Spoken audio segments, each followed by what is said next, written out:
Hai guys, jumpa lagi dengan Madam Detektif. Semoga kalian dalam keadaan sehat dan bahagia.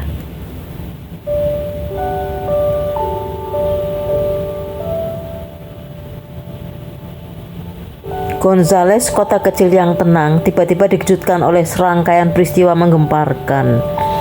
Tragedi mencekam terjadi. 6 korban diserang orang tidak dikenal. 4 diantaranya kehilangan jiwa, sementara pelaku menghilang tanpa jejak. Kepolisian Gonzales sampai meminta bantuan FBI dan seorang paranormal yang tinggal jauh dari kota itu. Dapatkah dia membantu polisi memecahkan kasus itu?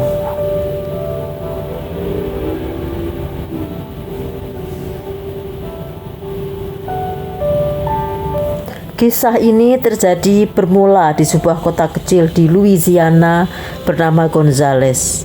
Detektif Bill Landry saat itu sedang bertugas di kantornya. Tiba-tiba ditelepon oleh seseorang yang mengabarkan terjadinya tragedi yang membuat emosinya meluap. Seorang wanita tua bernama Lillian Phillips ditemukan meninggal di rumahnya, dihabisi oleh pelaku yang tidak dikenal. Padahal selama 11 tahun tidak pernah terjadi kasus seperti itu di wilayahnya. Yang ada hanya kejahatan ringan. Begitu sampai di lokasi, Detektif Bill Landry terpaku melihat pemandangan yang amat mengerikan. Cairan merah ada di sekitar tubuh korban. Pelaku dihabisi dengan keji menggunakan sajam. Dan yang membuat detektif geram adalah Lillian Phillips, korban ketiga. 2 korban sebelumnya adalah Victor Rossi dan Barbara Bourgeois. Pelaku tidak meninggalkan jejak sidik jari ataupun DNA, hanya jejak sepatu tempatnya berpijak di atas van outdoor AC. Ketika dilakukan uji forensik, jejak sepatu tersebut berasal dari sepatu yang umum dipakai masyarakat Amerika, sehingga sulit untuk menemukan siapa kira-kira pemilik sepatu tersebut. Detektif pun menemui jalan buntu. Dalam keadaan bingung, karena sudah 3 bulan kepolisian belum juga bisa mengungkap siapa pelakunya, tiba-tiba detektif Bill mendapat telepon dari Marsha, teman SMA-nya yang tinggal di Honolulu, Hawaii.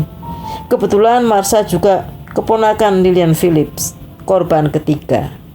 Semua korban tinggal di sekitar wilayah airline HWY. Terjadinya peristiwa selalu pada tengah malam, di mana semua orang sudah tertidur dan suasananya sangat sepi, sehingga tidak ada saksi yang melihat ataupun mendengar suara yang mencurigakan. Marsha membaca tentang kasus yang ditanganinya.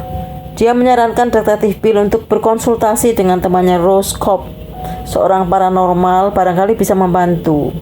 Sebagai penduduk asli Gonzales, Marsha ingin kasus itu segera terungkap karena banyak keluarga dan saudara-saudaranya yang tinggal di sana. Frustasi dengan kegagalan-kegagalan yang dialaminya dalam mengungkap kasus tersebut dan tekanan dari masyarakat yang begitu kuat agar polisi segera mengungkap kasus tersebut, Detektif Bill bersedia mencoba dengan cara apapun, termasuk menghubungi paranormal. Ketika dihubungi Detektif Bill Landry, Rose meminta foto korban dan beberapa barang pribadi miliknya. Sementara itu Rose mulai dengan penerawangannya. Begitu dia fokus memandang foto dan memegang barang-barang korban, dia mendengarkan suara dentingan berulang-ulang. Lalu dia merebahkan diri dan mengalami trance. Lalu dia berdiri seolah-olah menyeberangi lautan Pasifik, kemudian ke California, Louisiana, dan berakhir di rumah korban Lillian Phillips. Begitu berdiri di sana, seolah bahu kanannya ada yang menepuk. Begitu menoleh, dia melihat pemandangan yang sangat mengerikan.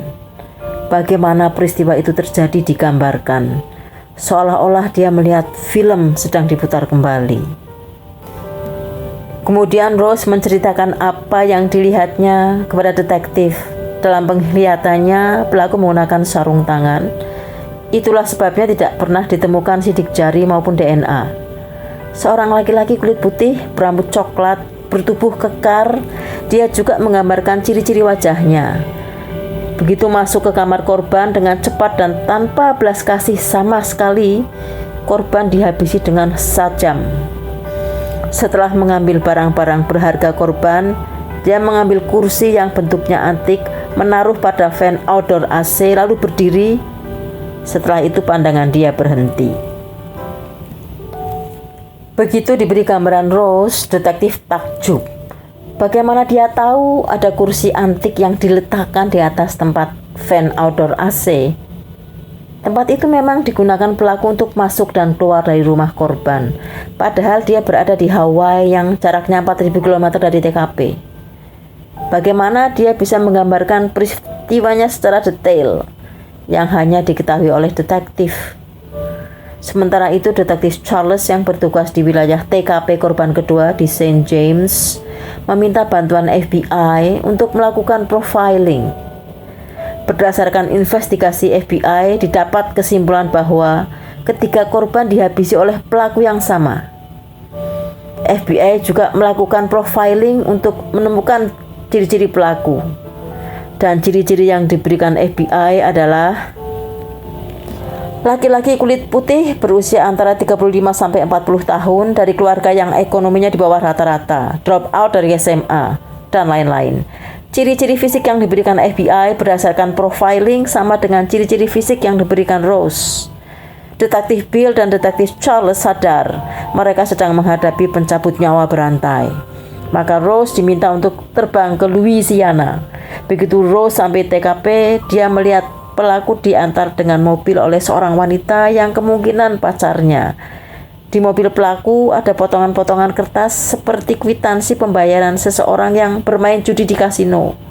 Detektif tambah yakin, tidak salah lagi. Motifnya adalah menguasai harta korban untuk bermain judi. Kemudian Rose menjelaskan wanita tersebut sedang menyajikan makanan di sebuah kafe. Tampaknya dia seorang pelayan kafe. Ketika dia mencoba mengamatinya, dia melihat wanita itu memakai nama yang disematkan di dadanya. Namun Rose tidak bisa membacanya dengan jelas. Cindy atau Candy katanya. Di dekat kafe itu dia melihat ada bangunan besar. Di dalamnya dia melihat kepala sapi, tapi sudah terlepas dari badannya dan banyak cairan merah di sana. Detektif Bill langsung menangkap maknanya. Tempat itu memang bekas tempat pemotongan sapi yang lokasinya berseberangan dengan kafe yang dimaksud Rose. Dan penglihatan terakhir yang membuat detektif semakin takjub adalah Rose melihat seorang wanita tua, tangannya memakai cincin dan menulis dua buah kata, River Rat. Detektif Bill tahu River Rat adalah bahasa slang untuk merujuk pada penduduk yang tinggal dekat sungai Mississippi. Tapi dia tidak tahu apa hubungan istilah tersebut dengan kasus yang dia hadapi. Sampai suatu saat terjadi peristiwa yang sangat ditakutkan terjadi lagi. Kali ini korbannya sepasang suami istri yang sudah lanjut usia. Mereka adalah Sam Arcuri dan Lula Arcuri. Lula diserang dengan senpi di bagian dagunya, sedangkan suaminya di atas dada. Secara ajaib, kedua lansia itu selamat. Mereka dirawat di rumah sakit setempat. Ketika detektif Bill datang, sang suami masih belum bisa diajak berkomunikasi, sedangkan istrinya bisa, namun lewat tulisan. Ketika detektif Bill bertanya tentang ciri-ciri pelaku, dia menulis pada sebuah kertas River Rat, persis seperti yang dikatakan Rose Cobb dalam penglihatannya. Tahulah detektif bahwa pelaku adalah seseorang yang tinggal dekat sungai Mississippi yang memiliki logat khas bicaranya, dan bahasa slangnya adalah River Rat. Dengan menggunakan sketsa yang digambarkan Lula, FBI, dan Rose, kepolisian Gonzales membuat sketsa wajah pelaku lalu menyebarkan ke berbagai media. Detektif Bill benar-benar kagum dengan keakuratan sang paranormal. Berbarengan dengan dimuatnya sketsa tersebut, terjadi satu korban lagi, John Brock, yang membuat masyarakat Gonzales semakin resah. Beruntung 5 hari kemudian, polisi mendapat kabar yang sangat menggembirakan. Seseorang datang ke kantor polisi dan mengatakan wajah yang ada di sketsa mirip seseorang yang bernama Daniel Blanc. Tiap hari dia bermain judi di sebuah kasino dengan jumlah uang besar. Dia seorang teknisi yang dipanggil dari rumah ke rumah dan pecandu judi. Sebagai teknisi, dia sering diundang untuk dimintai jasanya. Dari sanalah dia mendapat korban.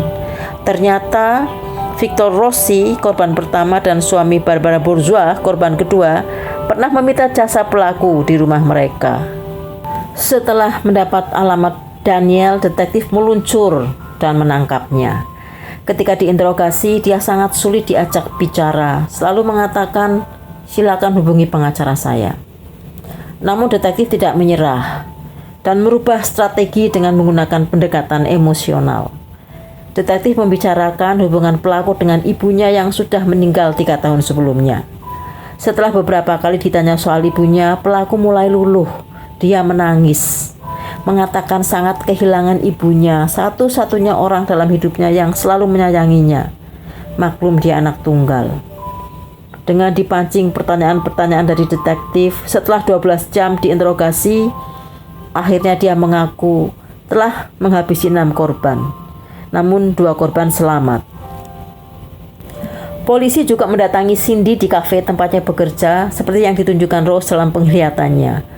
Cindy ternyata pacar Daniel dan bekerja di kafe dekat kasino di mana Daniel biasa berjudi.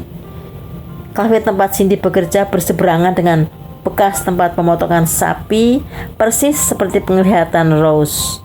Detektif membuat perjanjian dengan Cindy. Dia akan dibebaskan dari segala tuduhan dengan syarat bersedia menjadi saksi di pengadilan.